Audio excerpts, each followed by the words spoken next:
Hello folks, this is Sullla once again. Welcome to another patch preview here. I guess it's not a patch preview, this is patch release notes. We're going to go over the Quinn patch, is the most recent patch as we're going to record this. So let's go ahead and take a look at this. Quinn as a champion, I'll give you, I guess by starting, she's not listed here in the notes, but just a couple quick thoughts. I watched the champion spotlight. Appears to be a mixture of Ashe and Ezreal is sort of the best way that I can figure that out. A mixture of the fact that Ashe has like the vision on her hawkshot, has sort of a vision ability like that. But Quinn also seems to have very high mobility in the same sense that I can really only compare to Ezreal. So I have no idea whether this champion will be strong or weak. I don't know.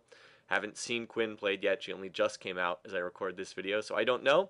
One thing people have been saying is they think there might be a chance that people are going to be playing Quinn as like a top lane bruiser. And I can really see that too, because even though the kit is designed to be a ranged attack damage champion, the fact that the ultimate shifts into this melee form, which is not something that ADs typically want. They don't want to be in melee range. I could see that definitely happening. It depends on what kind of stats Quinn gets when she shifts into the bird form into Valor, and I'm not sure exactly what those are yet. So we'll see. Be interesting. They don't add ADs to the pool very often of champions. There aren't very many ranged ADs, so it'll be interesting to see how that plays out. But it's still too early for me to say. Okay, patch changes themselves. Let's go ahead and look at this. Now, Amumu is the first one up here. The logic here, they say they want to reduce his burst damage, they want his opponents to spread out, blah, blah, blah. Well, that's kind of a load of nonsense. This is just straight nerfs to Amumu. So Sad Mummy is extra sad on seeing these patch changes. Damage is just reduced on Bandage Toss, and it's pretty significant. It's the same at lower rank. It's 80 to 80, it stays, but the scaling hurts a lot. The scaling actually goes from 320 down to 280. That's a big decrease in damage, 40 damage. So it's what is it? It's like 10 less each level. So same initially, then 10 less, 20 fewer, 30 fewer, 40 fewer. I mean, that's a pretty big nerf. If they had just done that, that probably would have been okay. But look at this. This is a humongous nerf to Amumu. Curse of the Sad Mummy, radius reduced from 600 to 550. That's a brutal, brutal nerf to Amumu. So say goodbye to Amumu. You're not going to see him played anymore. It's kind of funny because he hasn't even been getting played competitively in recent weeks. He kind of dropped out of the competitive pool after some of his earlier nerfs. But Riot still felt compelled to nerf him again. And this nerf to his ult, as I said, is just brutal. Really, really nasty hit. To reduce the radius by 50, that means it'll be much harder to catch the whole enemy team. So I don't know what they're saying here. This is just a really rough Amumu nerf. So Riot does a good job with most of their balancing. I've said before, I think about 80 to 90% of what they do is very good. But they have this tendency to go the one nerf too far. And they do this all the time on champions. And for Amumu, this is the nerf too far. He will not be played. And he's pretty much done until they revert some of these nerfs. So sorry, Amumu. But don't expect to see him much, if at all, going forward. He certainly will not be touched in competitive play. Solo queue, maybe. But, I mean, there's just better options. There's other champions that have AoE stuff that's just better than Amumu. So, pretty sad day for him. Ashe, they increased her attack speed per level. That's a nice little buff. We might see her played a little bit more. She has been kind of on the fringes of competitive play.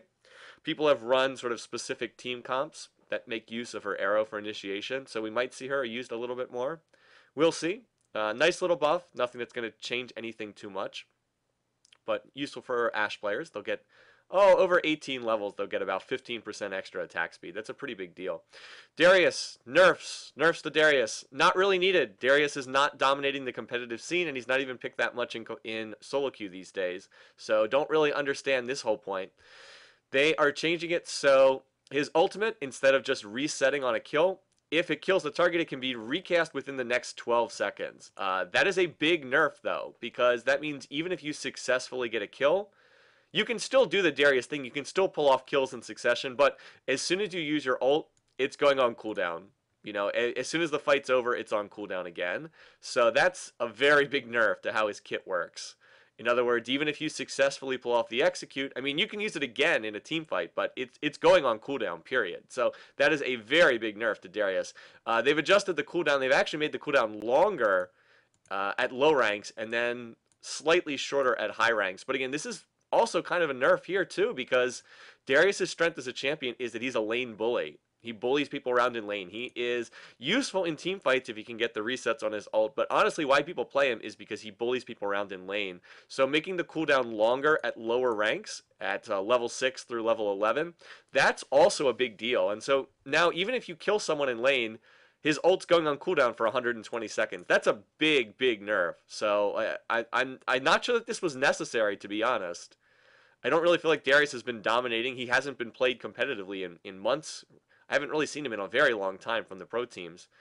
And he's not really even, you don't even really see him banned in solo queue much anymore. So I don't quite understand this. I feel like Darius was fine, tweaking something that didn't need to be tweaked. So don't expect to see too much Darius play right now either.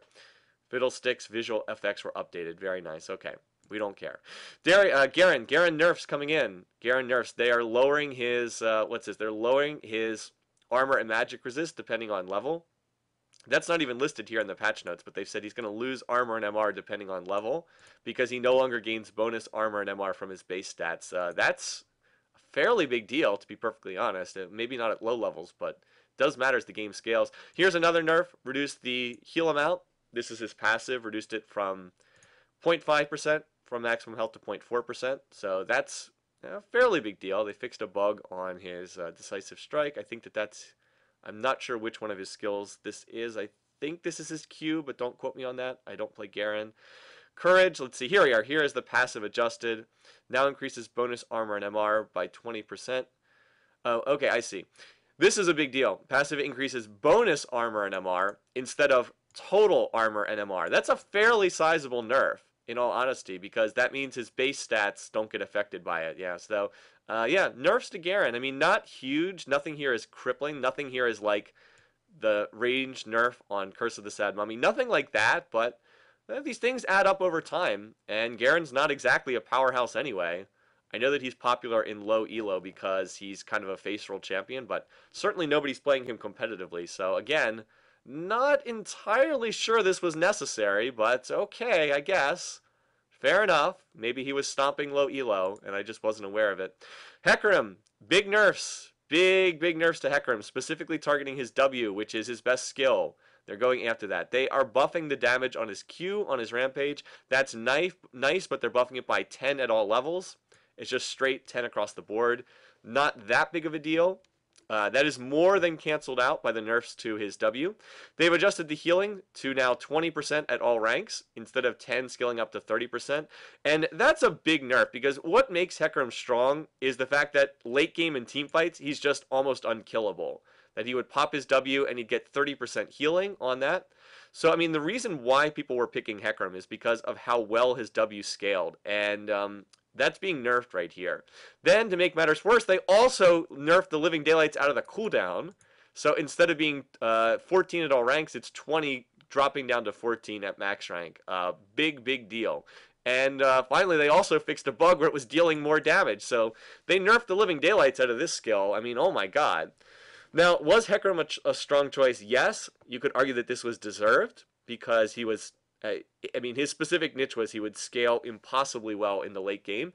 When he hit level 18 and he would have like a 4 or 5 or 6 item build, he would just be just about unkillable in team fights. And that's why people were picking him competitively. Not because he did anything great early game, but just because they could turtle and he would be a monster in late game. And so they've really hurt that right now. I mean, sure, it's nice that he gets 20% healing at level 1 instead of 10%, but no one was picking him for use at level 1. People were picking him for late game. So these are big nerfs to Hecarim. This hurts him a lot. Expect to see much fewer Hecarim play in competitive play. Janna got a minor buff here. They decreased the mana cost on her ult by quite a bit, actually. They decreased it by a third at all ranks. So that's nice. Believe me, I've been in this situation as Janna where I couldn't use my ult because I didn't have enough mana. Nice, but not really anything game-changing. I don't think that that's going to really change Janna and see her used in competitive play. She's basically not used in serious play right now, and this is not going to do enough to change that. Kassadin, this is the X-P.E.K.K.A change to Kassadin, made famous by X-P.E.K.K.A's backdooring against SK in the game that was, I guess, a little over a month ago now. over in Europe. They've changed it so Netherblade doesn't deal damage to structures. No longer deals damage to inhibitors or the Nexus. So the X-P.E.K.K.A play being nerfed right here. So let's see, they fixed a bug and no longer deals bonus damage to inhibs. Well, that is going to have precisely zero effect on Kassadin play, aside from possibly the most famous play in League of Legends history up to this point. So sorry X-P.E.K.K.A. No more backdooring the Nexus on Kassadin. But this has essentially no real effect. Anyway, no real effect on most people. All right, Kayle. Big Kayle nerfs. Big Kayle nerfs. Kayle has been just crushing the living daylights out of competitive play. She has been picked or banned in like literally 100% of games. So this is something that has been seen as a problem. Kayle is seen as being too strong, and she's going to get nerfed. So here we go. No longer gets MR per level. That's a big deal. That's a big nerf, honestly. Magic Resist is a stat that's expensive to itemize. Not getting that is a pretty big nerf. But the biggest thing is the change to her Reckoning. This is her Q. This is her slow / range damage skill. Here's the big thing. No longer amplifies damage while the target is slowed. Big nerf. This is one of the main reasons why Kayle is seen as being so strong, because she could toss her Q out, and then all of a sudden she was doing like 30% extra damage to that target. I don't know the exact value off the top of my head. I believe it was 20 to 30%, something in that range. So they've just stripped that out completely from the skill. Just a gigantic nerf there. I mean, this is how Kayle was able to burst people down. She'd toss on her Reckoning, and then all of a sudden her auto attacks would just deal absolutely insane damage when she popped her her ranged skill. So this big deal. Will we still see Kayle in competitive play? I don't know. Maybe, maybe not. Her ult is really useful for some team comps, but this is going to hurt that mid lane Kayle enormously. What have they done? Well, they've also reduced the slow duration, reduced to 3 seconds from 4. They are trying to give her a little bit back to make up for this massive nerf. They increased the slow amount. So they increased the slow amount, although they decreased the duration. So that largely cancels itself out for most purposes. And they did increase the missile speed. But don't get me wrong. This is a giant nerf to Kayle. Really hurts her. Less MR means that if you play her mid, it's going to be harder for her to win trades because, well, most champions in mid deal magic damage, and getting free MR per level mitigated a lot of that damage. And just no longer having the amplification on damage is just a huge change. So big nerf to Kayle. This is at least justified. I mean, say what you will about somebody like Darius or Amumu. That didn't really make that much sense. But Kayle has been picked or banned in every single pro game. So this is at least justified. Can't really complain. Nidalee, fairly sizable nerfs to Nidalee too. Nidalee's emerged as a very popular champion in competitive play. She's been played mid as AP Nidalee. She's been played in top as Bruiser Nidalee. And this is specifically targeting Bruiser Nidalee. What they're doing, once again, similar nerf, stripping out MR per level gains. That's a big deal. They also have made a really big change to her ultimate here. Her Aspect of the Cougar no longer grants bonus armor or MR. Really big deal. That's I can't remember exactly what the value was, but I know it was pretty substantial. I believe it was something in the range. I'd have to go back and look. I don't want to quote incorrect numbers here, but it was quite a bit. And the idea was when Nidalee went into a Cougar form, she would get extra armor and MR, and that's how she could, jump in and fight at melee range. So they're stripping that out. So she's losing the MR per level, and she's losing the armor and MR that she got on her ultimate. She's getting a slight AP ratio increase on one of her Cougar skills. I mean, that's nice, but doesn't make up for this. So the net effect of this, Bruiser Nidalee is going to be much less viable, much more difficult to run Bruiser Nidalee. The strange thing is this doesn't really affect AP Nidalee at all. So expect to see people still playing Nidalee, but just always having her in mid and much less in top lane. So, I mean, this does nothing to stop the Spears of Doom and the crazy sustain on her heal. It doesn't affect that at all. So a bit of a strange change. I agree that Nidalee was strong, but I don't really like the way that Riot is tackling this problem, because they're basically making it so you have to play AP Nidalee. So in other words, basically saying, hey, Nidalee is going to be the Spears of Doom playstyle. Stand back, build AP, and toss spears. And sustain yourself with crazy heals. I don't really like that.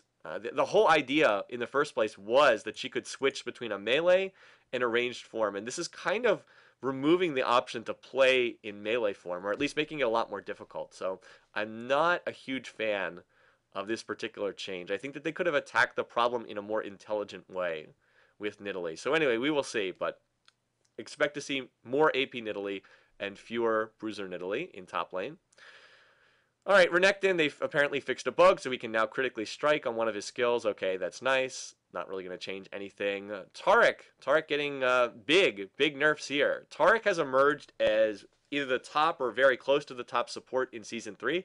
One of the big reasons for that is just the way that itemization has worked in Season 3. Season 3 has brought on lots and lots of tanky bruiser comps with lots and lots of AD everywhere. So who becomes a great support? Well, Taric. He provides an armor aura, lots of armor to everyone on your team. So if the other team's running lots of bruisers, all of a sudden, hey, Taric looks like a really good support champion. So Taric has been enormously played in competitive play. He's also been the top solo queue support for ages because his gameplay is so simple. You could say it's really face roll. You just walk up and stun somebody, heal them if they get hurt, and put points in shatter whenever possible. So Taric's been a strong support for a long time, and they are finally going after that in this patch. So reduced to base attack damage, that's not a particularly big deal. Very minor there. Reworked his passive, so his attacks deal bonus magic damage equal to 2% of his maximum mana, and this is doubled against champions. This is actually more useful than his old passive where he got mana back from auto attacking. That never really made much sense on a support. This is still not that useful of a passive, but it's more useful. So this is kind of nice. The real damage here, though, and there's a buff to Dazzle, too. They reduce the mana cost, so I guess that's kind of nice. He can spam his stuns more often. But this is where the real damage is done. This is the huge nerf. Comes into Shatter. They've changed the passive aura. It's going to be 12% of his armor value instead of 10, 15, 20, 25, 30. He's keeping the same self-armor bonus, but the passive, which is what it gets applied to teammates, 12% of his armor. This is a giant nerf. I can't put this in sort of bigger terms. At the start of the game, you're going to have, what, like 40 or 50 armor? 12% of that is like 5 armor, or it's like 5 or 6 armor. So it's cutting the value basically in half. In order to get 30 armor, I went ahead and I actually looked at this on my calculator before I recorded this. In order to get the same aura as before, to get 30 armor for your teammates, you'd have to build 250 armor on Taric. And that's just not going to happen on a support. So this is just basically drastically reduce the value from Shatter. It's basically cut it by about in half, roughly in half. So really, really big deal. And the damage has been reduced as well. The damage is now 30% of Taric's armor. That's also a big reduction. I believe that's a pretty big reduction. If they're replacing the old value, as opposed to it being scaling on points in the skill. Now, I'd have to look at this. If they're saying that they're adding damage, then this is that increases the damage, but I believe it's actually a reduction. Could be wrong. They also reduce the mana cost, so that's nice. What they want is more active play from Taric, more dazzles, more breaking the armor from Shatter. They want fewer cases of I'm just going to stand in the brush and I'm going to give my teammates 30 armor and I'm not even going to do anything. So this is a fairly intelligent way to do this. I actually like what they've done, but don't be fooled. This is a major nerf to Taric. And it's going to make him much weaker in terms of the aura that he offers to his teammates. Now, that said, it does open up some interesting itemization choices. One thing that comes out is Frozen Heart is actually going to be a really good item on Taric because it works with his passive. The maximum mana means his auto attacks will deal a lot of damage. And with the fact that the active damage scales off his armor, passive armor aura scales off of Taric's armor, building a Frozen Heart now becomes a really useful item on Taric. Something that's different from the other supports. So again, I like what Riot's doing here. It's just a fairly substantial nerf. So just be aware of that if you're going to play Taric. These changes were overdue. This is actually a good change. And it's done in a pretty smart fashion. So I like what they've done here. Tristana, same thing as Ashe. Attack speed per level increased. Actually increased by a larger amount too. Increased by about 1 full percentage point per level. So this is a nice deal. Trist is already seeing some competitive play. Expect to see her used a little bit more. I know that Heartbeat in North America really likes his Tristana. So expect to see Trist continuing to get a little bit more play. Particularly in light of how well Blade of the Ruined King works with her, which I'm going to talk about in a minute. Okay, changes. Tryndamere, AP Tryndamere nerfs were coming. We all knew this was coming. They have changed the crazy, insane, ridiculous sustain on his Q, on his Bloodlust. AP ratio adjusted to 0.3 and then plus 0.012 per Fury consumed. So the idea is to get that 1.5 ratio back, you have to use it at maximum Fury. And this is just another smart change. So it mostly keeps Tryndamere intact. It's just the idea of, hey, I can spam my Q to heal myself with no Fury built up and get a 1.5 ratio on that. That was just overpowered. It was broken. It was stupid. It was dumb that you could heal for 500 health every 6 seconds with no Fury built up whatsoever. That was stupid, and it was rightly fixed here. And Riot's done it in a pretty smart way once again, so that you can still play AP Tryndamere, but yet guess what? You actually do have to build up Fury in order to heal yourself. That's how the champion is meant to be played, and that's what they've done. All right, Vayne changes. Vayne just getting straight buffs, more mana, and the tumble cost reduced, mana cost reduced on tumble. I don't know why they're doing this. Vayne is fine. She's perfectly good shape. Double lift plays her all the time in North America. Vayne is in a good spot. I don't know why she's getting buffed, but for those of you who like Vayne, she's getting more mana to play around with, and she'll be able to tumble at less of a mana cost. I don't really think this is necessary. Maybe someone at Riot just likes Vayne or wants to play Vayne in solo queue. Totally not necessary. Vayne is in perfectly fine shape, doesn't need buffs, but she's getting one anyway for some reason. Meanwhile, here Vi is getting nerfs. Vi is also enormously prized in competitive play, so she is getting nerfs. Fewer attack damage. That'll make it a little more difficult to clear the jungle. Vault Breaker, when it's interrupted, now goes on a 3-second cooldown instead of refreshing it, and you only get 50% of the mana cost back. That's not a huge deal, but I mean, it will help her. Or excuse me, it will decrease her power. So it's a little bit less of a get out of jail free card. This and Denting Blows, this is the most sizable of the nerfs. They are changing the scaling so that the base amount is much lower. So it's still the same at max rank, still 10%, but at lower points it is much lower. It's only 4% at first point in the skill as opposed to 6%. And that's a big deal. That's quite a big deal, especially because I don't believe that this is the first skill that people max on Vi. I'd have to go back and look at this. I believe that they maxed this either second or third. I believe. I have to look back at that. But because this isn't the first skill that people max, that's going to hurt because it's going to be at 1 point for a longer period of time. So again, this is a pretty smart way to deal with Vi. Keeps her gameplay largely intact, but decreases the power of her early game. And they actually did say that here. Slow down her early clearing speed. And reward opponents for interrupting her while she's charging up. Okay, so all in all, this adds up to a fairly sizable nerf. She will probably still be played competitively just because her ult is very useful at locking up a single target on the enemy team. Vi was basically the Season 3 Skarner. I mean, that's essentially how she's been used. Single target lockdown damage. Sort of like a better version of Skarner. I think that people will still use her in that role, but her early game power is decreased. So again, fairly smart way to do this. Xin Zhao is like really overpowered. He is total face roll champion in solo queue, and he's also really good in competitive play. So he's an obvious target for nerfs, and he is in fact getting them. So straight damage reduction on his audacious charge. Same value at early ranks, but reduced the scaling, and the cooldown increased by a second at all ranks. This is not enormous in and of itself, but you know, it's just sort of minor thing. It's a smart way to do this, to not go overboard all at once, but to decrease the scaling and make this a weaker skill. So that's pretty sizable in and of itself, but the real damage is done to the ultimate. Crescent Sweep, they are really nerfing this skill hard. Look at this. Base damage reduced to 75 from 125. That's almost cut in half. I mean, that's pretty brutal right there. That hurts him a lot, and it's the same thing at other ranks. It's decreased by 50 at all ranks, but you'll feel it the worst at rank 6 because as a percentage, or at level 6, as a percentage, it's a lot less there. So base damage reduced, and then the cooldown increased too, from 100 seconds to 120, and then similar across the board. So I mean, this adds up to a very sizable nerf to Xin Zhao. Will we still see him played? Probably, but this will hurt him a lot. Expect to see more play on some of the other junglers who weren't tagged, because a lot of junglers were hit in this patch. Expect to see a lot of jungle Volibear because he wasn't hit, and jungle Cho wasn't hit, so we'll see more of that. But most of the top junglers were hit in this particular patch. I mean, even Kayle is played as a jungler a lot of the time. So yeah, maybe more of that, maybe more of jungle Elise, that sort of thing. But a lot of top tier junglers were hit in this patch.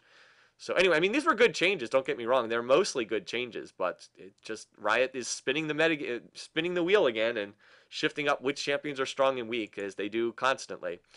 Zed, they are buffing the damage on his Shuriken. They are decreasing the damage on his Shadow Slash. I believe that they intended Zed to be focused on his Shuriken gameplay, and that's not how people were playing him. People were focusing on the Shadow Slash instead.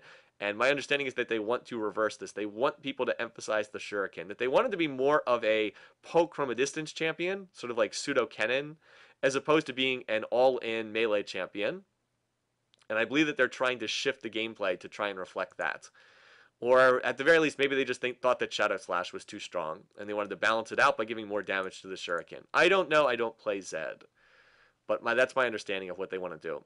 Item reworks. Not many. Not much going on here, but check this out. Warmogs. Big nerf. Big nerf to Warmogs. Passive health regen cut to 1% of maximum health instead of 1.5%. So that's a straight cut by 1/3. Big nerf. We will perhaps see less League of Warmogs as a result. They left the health gain intact, but the health regen hurt a lot. This is designed to stop people from rushing a Warmogs in top lane and then just sitting there healing back health so fast that the other side can't do anything about it. Probably a good change, but I wish that they had been able to do it in another fashion. Anyway, so expect to see fewer Warmogs. And then this is really curious. They are buffing Bilewater Cutlass and buffing Blade of the Ruined King. They've made Bilewater Cutlass cheaper. I don't know the exact value of the stats. Basically, they made it cheaper.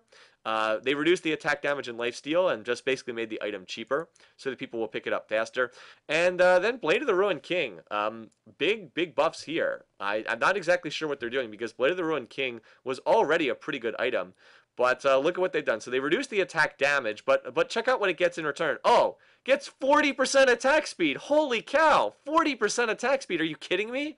With how expensive attack speed is in Season 3, this is just crazy. They also increased the lifesteal as well on here. I mean, granted, you do have to build the daggers. Don't get me wrong. You have to build the daggers. But still, 40% attack speed is crazy. That is a lot on one particular item. They also, let's see, what have they done here? Here's the passive, 5% of the target's current health and bonus physical damage. And the active, let's see, what did they, I'm not sure what they changed this from, but 15% of the target's maximum health, heals for the same amount, steals 30% of their movement speed, and increase the range on the active. I mean, holy cow. This item was already pretty good. We have already seen people building this on ADs, but now it's just an amazingly good item on ADs. I saw some people theory crafting over at Reddit saying this item, for champions that auto-attack a lot, this item's better than just about anything else that you can build on an AD. It's not the best item on champions that have AD scaling. So, for example, Graves would still want a Bloodthirster because his skills scale so much off AD. But for someone like Tristana, for somebody like perhaps Caitlyn, this item becomes really, really good. It's got lifesteal, it's got attack speed, it's got attack damage on it, and it's cheap. It's only 2,800 gold. And in addition to that, it's got this active, you know, that heals the other person, or damages the other person and heals you, and steals movement speed. I mean, oh my god, this item's ridiculous. Please start building this item right now and abuse this, because this will get nerfed. 100% will get nerfed in future patches. I just don't know what they're doing here. They made this item way too good. So on most ADs, you should be building this. Jax loves this item. Even Jax was already building this item. He loves it even more now that it has attack speed on it. Irelia loves this item now. I mean, it's just made for champions like Jax and Irelia who are duelists and get just great stuff from every single stat here. I've seen people playing, there's one person who's been playing Udyr in top lane and been building Blade of the Ruined King. The core build being, what's the core build? It's Tiger Stance, Blade of the Ruined King, and Wriggles. And he just becomes impossible to push out of lane. He has insane lifesteal and crazy attack speed, and you can't push him out of top lane. So play around with that if you want, guys. But somebody has already played his way up to Diamond using Blade of the Ruined King, and that was before these buffs went through. So this item is way overpowered, and just abuse it right now before Riot catches on. Really stupid. The item did not need this buffs. It was already in a good position. Way overbuffed. Alright, anyway, other stuff. They've slightly adjusted the red buff, Spirit of the Elder Lizard. They have reduced the damage burn from 14 to 50.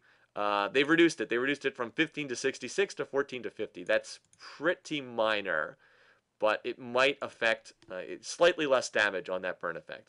Anyway, they've added 4 new pings. MIA, on my way, danger, assist me. We will see how much that gets used. Nice to have, a nice little feature. I expect the main one will just be the MIA. Instead of typing MIA, you can now ping it, and that's pretty nice. I like that. I would have preferred, instead of a radial menu and 4 pings, I would have preferred to just have a MIA ping, because I don't really see using these other ones much at all. I would have been happy with just a ping that says enemy missing in this lane, MIA. I would have been fine with that. Let's see. Remove the ping button on the minimap in spectator mode, sure. And trying to make the AI bot smarter in co-op versus AI. Very minor quality of life stuff. Not losing passives when you hit wards on some skills and some items makes sense. Colorblind mode updated. Lever buster improved. Fixed an issue that would cause some particles to be invisible. I think I've actually seen the invisible Nidalee spears, and yeah, that's really irritating. Fix an issue that will cause some spells to go on cooldown when casting in Fog of War. Okay. The new health bars, this is pretty cool. They've added thick black lines for every 1,000 health, so that you can see when someone has like 5,000 health. It's a good change. Their initial thought on that they were testing out was just to make every health bar 200 health instead of 100.